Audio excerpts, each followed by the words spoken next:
मुझे उनके जाने के बाद पता चला कि उन्हें कैंसर था। हालांकि मैं उनके जाने से पहले एक दफ़ा उनसे मिलकर आया था।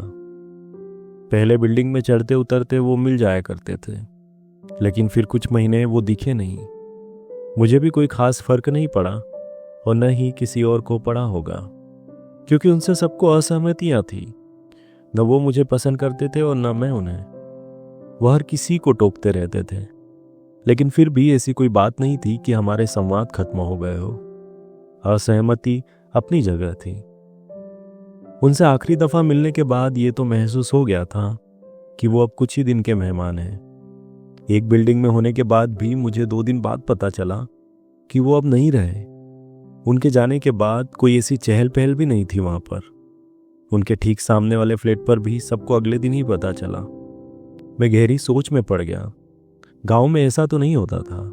हम जब छोटे थे, गांव में किसी की मौत होती थी तो वो सामूहिक शोक होता था, लेकिन यहाँ 3 फीट दूर दूसरे दरवाजे पर भी किसी को पता न चला। खैर, मुझे दुख हुआ उनके जाने का। उनकी उम्र उतनी भी नहीं थी जितनी उम्र में लोग मरा करते हैं। मैं बाद में उनके घर पर भी मिला था सबसे। सब आम था, जैसे आम दिनों में होता था। शायद उन्होंने इस बात को पहले ही एक्सेप्ट कर लिया होगा कि अब उन्हें जाने से कोई रोक नहीं सकता। चौथी स्टेज के बाद विज्ञान के बस की भी बात नहीं होती। चमत्कार की उम्मीदें उन्होंने भी की थी।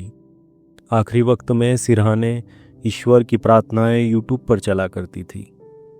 कितना मुश्किल होता होगा ना जब आदमी को पता चले कि वो जाने वाला है और वो कुछ भी न कर पाए।